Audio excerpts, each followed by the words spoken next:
Today, let's talk about something not especially pleasant. Let's talk about the foolish wise man.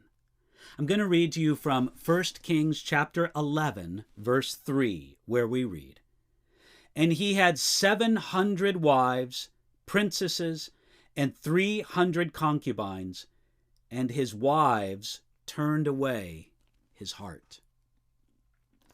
Solomon was one of the wisest men to ever live, but the end of his life shows us just how foolish a wise man can be. We can say that Solomon had so many marriage partners because he followed the bad example of his father David, who had many wives and concubines himself. You can see that in 2 Samuel chapter 5. We can also say that Solomon had so many marriage partners because of his own sexual lust. Solomon shows us that 1,000 women cannot satisfy the lust of man. He should have listened to his own words in Proverbs chapter 27, verse 20. "Hell and destruction are never full, so the eyes of man are never satisfied." We can also say that Solomon had so many ungodly marriage partners because of his lust for power and prestige. You see, in those days, a large harem was a status symbol.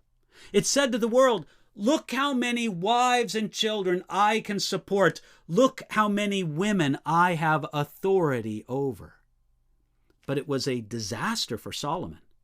Our verse, 1 Kings chapter 11, verse 3 says, "And his wives turned away his heart." Well, of course they did. Based upon the Song of Solomon, we can say that in his early days, Solomon seemed to know what true love was with one woman. Yet his later life shows that it is possible to be in that place and then later depart from it. After Solomon had added his second wife, it was easy for him to rationalize it. Once he followed his father David into this departure from God's plan from the beginning, and by the way, one man with one woman for their entire life was God's plan from the beginning, according to Matthew chapter 19, verses 4, 5, and 6. That's what Jesus said, drawing upon Genesis chapter 2. Well, once Solomon departed from that plan, he apparently found it easy to keep on adding wives. And as Solomon added wives, he broke the specific commandment God gave to the future kings of Israel in Deuteronomy chapter 17, verse 17. God said this, "Neither shall he multiply wives for himself, lest his heart turn away." Now, Solomon knew that command, but he probably did what many of us do.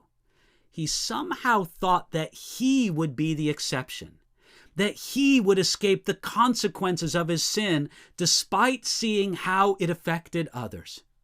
Solomon learned, or he should have learned, that he was not the exception to this rule. One could never lead this wise man astray through the mind. Solomon was too smart for that. You see, in a debate, Solomon could always win. Yet through his heart and through his sensual lusts, he was led to a place he never dreamed he would end up. Satan knew where to tempt one of the wisest men who ever lived. The last look at the life of Solomon in 1 Kings leads us to believe that he died in apostasy. There is no hopeful or cheerful end to the story of Solomon in this account of 1 Kings chapter 11. We hope he repented, but we have no firm record of it. If Solomon did repent, God wanted to conceal it from us in some sense as a warning. Today, if you have the opportunity to live more wisely than Solomon, then take that opportunity. You today can learn from this foolish wise man.